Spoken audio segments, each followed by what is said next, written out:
हमारा example number 2 में क्या दिया है बच्चे? एग्जाम्पल नंबर 2 कहता है show that diagonals of a rhombus are perpendicular to each other. Show that diagonals of a rhombus are perpendicular to each other।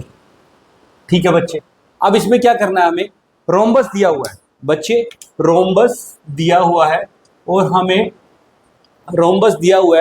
हमें क्या करना है कि उसके जो डायगोनल्स हैं वो परपेंडिकुलर प्रूव करने हैं। ठीक है बच्चे, फिगर बना लेंगे रोम्बस की। अब बच्चे रोम्बस की भी बेसिक डेफिनेशन के ऊपर जाएंगे। रोम्बस क्या है? एक पैरेललोग्राम है जिसकी सारी की सारी साइड इक्वल्स होती हैं और जो उसके डायगोनल्स होते हैं बच्चे, वो डायगोनल्स पैरेललोग्राम के डायगोनल्स क्या करते हैं? बाइसेक्ट करते हैं एक दूसरे को। तो बेटा ये भी एक पैरेललोग्राम है, इसके भी डायगोनल्स एक दूसरे को बाइसेक्ट करते हैं। अब हमें प्रूव क्या करना है कि एक दूसरे को बाइसेक्ट करते हैं, वो 90 डिग्री पे करते हैं, 90 डिग्री पे करते हैं। ठीक है, परपेंडिकुलर टू ईच अदर है इसके जो डायगोनल्स हैं। ठीक है, तो अगर हमने ये जो एंगल्स हैं बेटा, इनमें से कोई भी दो एंगल 90 डिग्री के प्रूव कर दिए तो हमारा काम हो जाएगा। अगर हम ये एक हमारा रोम्बस है, इसके अंदर अगर ये जो डायगोनल है हमारा, ये दो एंगल हमारे 90 डिग्री के हो गए तो ये प्रूव हो जाएगा कि ये परपेंडिकुलर है एक दूसरे के। ठीक है बच्चे, तो सेम तरीका, उसी तरीके से हम जाएंगे कि सबसे पहले गिवन लिखेंगे।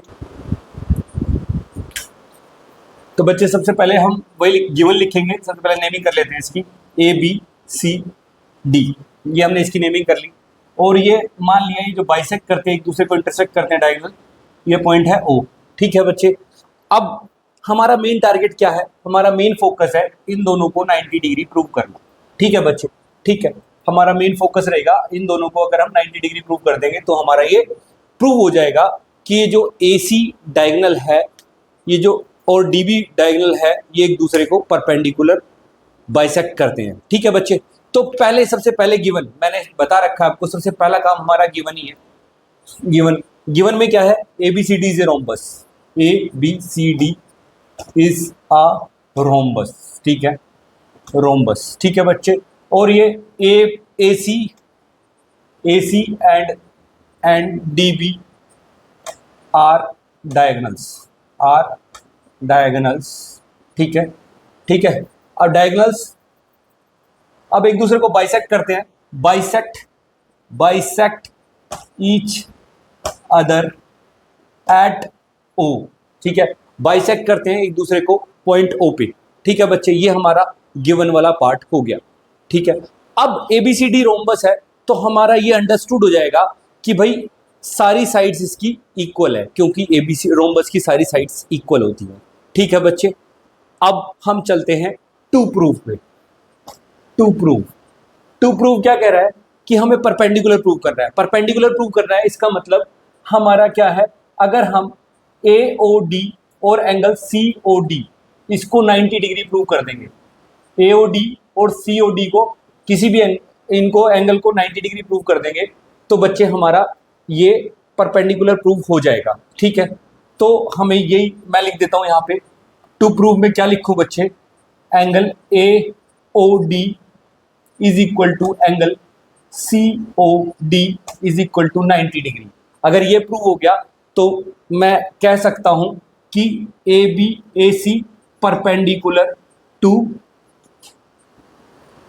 BD के होगा। ठीक है बच्चे, ठीक है, दोनों डायगोनल्स एक दूसरे के परपेंडिकुलर होंगे तो मैं कह सकता हूं, इसलिए मैंने टू प्रूफ में ये लिख लिया बच्चे। ठीक है, अब मैं चलता हूं प्रूफ की तरफ।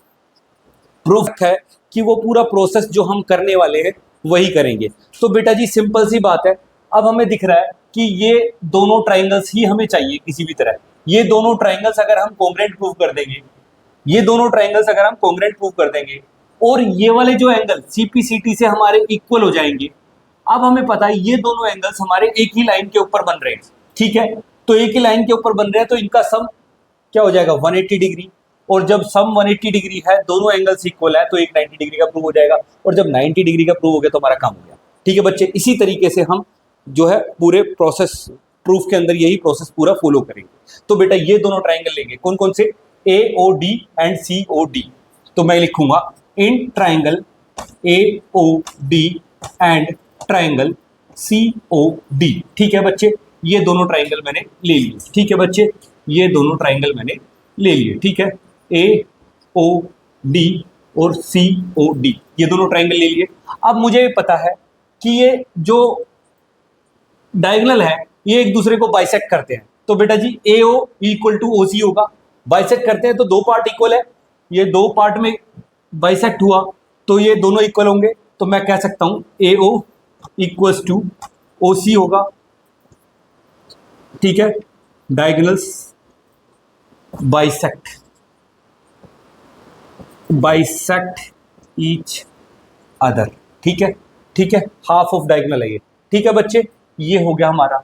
अब इन दोनों ट्राइंगल्स के अंदर OD is equal to OD है भाई, OD जो दोनों की कॉमन आर्म है, तो OD equals to OD common हो गया हमारा, कॉमन हो गया बच्चे। अब बच्चे ये AD और ये DC, ये क्या है, रोम्बस की साइड्स है, और रोम्बस की सारी साइड्स इक्वल है, तो इसलिए ये भी इक्वल है। AD equals to CD, AD equals to CD। ठीक है बच्चे, AD इक्वल्स टू CD हो गया, साइड्स ऑफ रोम्बस भाई इक्वल होगा ही होगा, होगा ही होगा, कोई डाउट ही नहीं है। तो बच्चे अब ये दोनों ट्राइंगल हमारे कॉन्ग्रुएंट प्रूव हो गए, therefore AOD is congruent to triangle COD by, तीनों की तीनों साइड है, बाय साइड रूल। ठीक है, बाय साइड रूल से, तीनों के तीनों साइड ही है, इसलिए बाय साइड रूल से मेरे दोनों ट्राइंगल्स ये कॉन्ग्रुएंट प्रूव हो गए। अब बच्चे कॉन्ग्रुएंट प्रूव हो गए तो मैं कह सकता हूं कि ये दोनों एंगल भी इक्वल होंगे by CPCT, corresponding part of congruent triangle. ठीक है बच्चे, तो मैं लिख सकता हूं angle AOD will be equal to angle COD by CPCT। ठीक है बच्चे, अब ये दोनों एंगल एक लाइन के ऊपर बन रहे हैं, इसी डायगोनल के ऊपर बन रहे हैं, तो मैं कह सकता हूं कि sum of AOD plus COD will be equal to 180 degree by linear pair, लिख लेना बेटा पूरा लीनियर पेयर। ठीक है, अब AOD और COD दोनों के दोनों इक्वल हैं, दोनों के दोनों इक्वल मैंने प्रूव किए, तो बेटा जी दोनों की जगह मैं एक ही नाम दे सकता हूं, मैं ट्वाइस ऑफ AOD लिख दूं, twice of AOD is equal to 180 degree. ठीक है बच्चे, अब twice of AOD is equal to 180 degree हो गया, तो एंगल AOD बराबर क्या होगा, 180 अपॉन में 2 हो जाएगा और 90 डिग्री हो जाएगा बच्चे। अब AOD और COD दोनों बराबर हैं, तो मेरा AOD 90 डिग्री का हो गया, तो COD भी हमारा 90 डिग्री का हो गया। अब जब AOD is equal to COD is equal to 90 degree है, तो ये कह सकता हूं कि ये जो बाइसेक्ट कर रहे हैं तो ये परपेंडिकुलर बाइसेक्ट कर रहे हैं, क्योंकि दोनों एंगल 90 डिग्री के है। तो बेटा जी इसी के साथ हमारा ये प्रूव हो गया कि diagonals of a rhombus are perpendicular to each other, क्योंकि ये एंगल हमारे 90 डिग्री के हैं। ठीक है बच्चे, यही हमें प्रूव करना था, और ये हम कह सकते हैं यहाँ पे हैंस प्रूव। ठीक है बच्चे, ओके। अब नेक्स्ट एग्जांपल पे चलते हैं, एग्जांपल नंबर 3 पे।